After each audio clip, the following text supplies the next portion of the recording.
How did you get over it?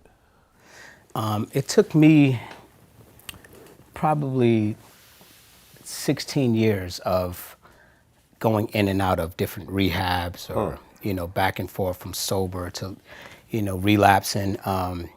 There was at one point my first rehab, I went to a 30-day rehab. And I mean, at that time, I still didn't know the significance, the depth of how bad it was or how strong the addiction was. Because the day that I got out, I called my dealer. After 30 days of rehab, I called my dealer. So you got out and got some more coke. Exactly. Wow. And so for the last 16 years, it's been a thing of like, okay, I'll get 6 months sober, relapse, 5 years sober, relapse, back and forth. 6 different rehabs. I don't know how many different relapses over the last 16 years, but even now, I sit here at 2 years and 7 months sober. Yeah. Congrats. Thank you. Yeah, I interviewed Fab Morvan from Milli Vanilli, and we were talking about the death Right. of Rob. Right. And a lot of people think it was a suicide, but he thinks that. My dude was on his way to India to sober up 100%, and he was in a program in Germany that was paid, I think, by Frank, because Frank was courting Rob to do whatever it was he wanted to do.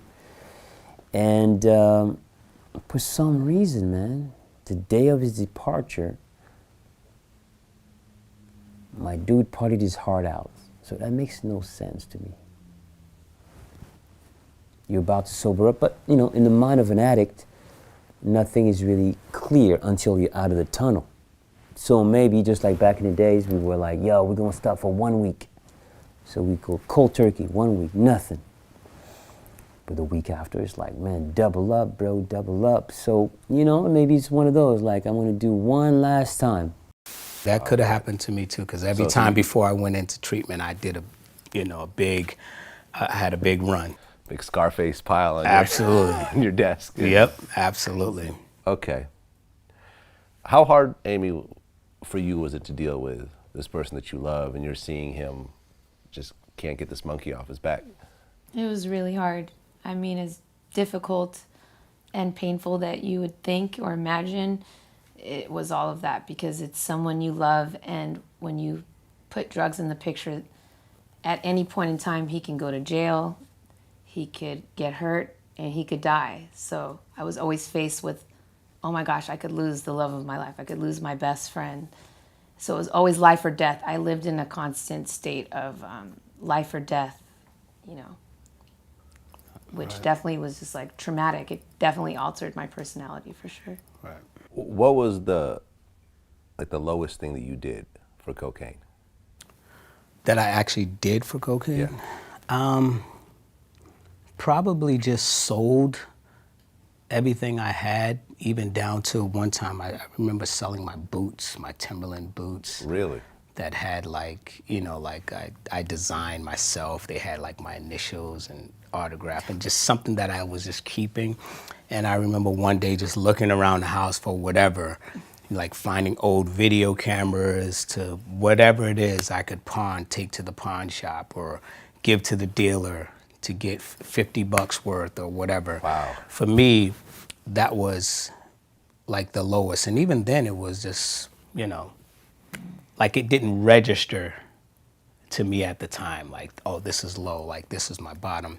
I think my bottom for me was more physical and emotional and mental torment of just the heaviness of the pain of, I would use so much that there was a time that I would call her and say, hey, I'm just letting you know I'm using right now and I'll call you when I'm done. Just to, I don't know what that was. For me, it was just kind of a manipulation just to say, look, don't worry about me or whatever. And then it got to the point where when I would try to call her, I couldn't even speak, like words wouldn't even come out. I was up for 3 or 4 days using, so I couldn't even form. It was just like that.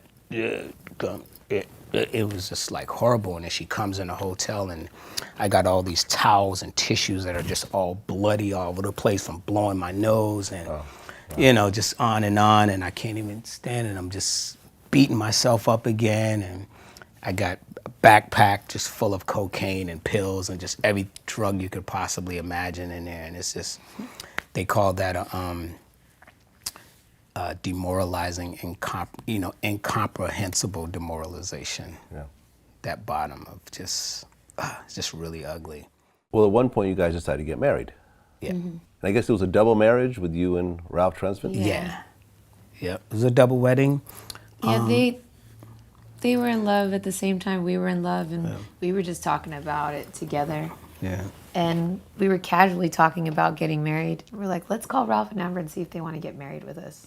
They were like, yeah. Do you remember that? I remember that, yeah. And they were into it, so we're like, you know, it was very casual, but Yeah.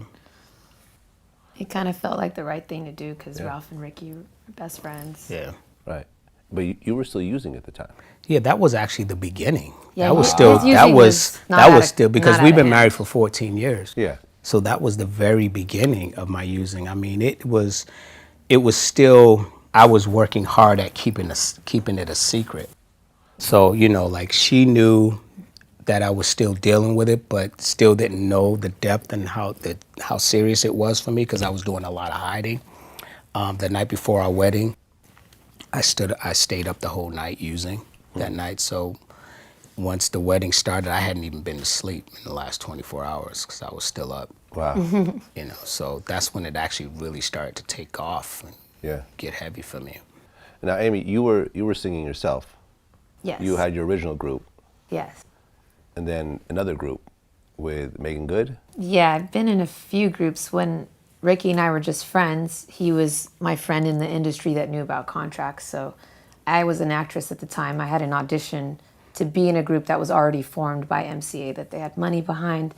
And I asked Rick his opinion. He's like, you should do it. Like, you should audition. You'd probably get the group. And so he helped with that. That was my first group on MCA, which was weird because we went in to sing for Randy Jackson, like just kind of the same way they went in. Like we sang on the spot. They're like, yeah, you guys got what it takes. So it was really old school, but apparently we had a worse contract than they had. So Okay. Oh, yeah. Did the projects actually come out? that Girl Society group did not come out. We did a small tour. We did our first pilot for a reality television show, which was new at the time.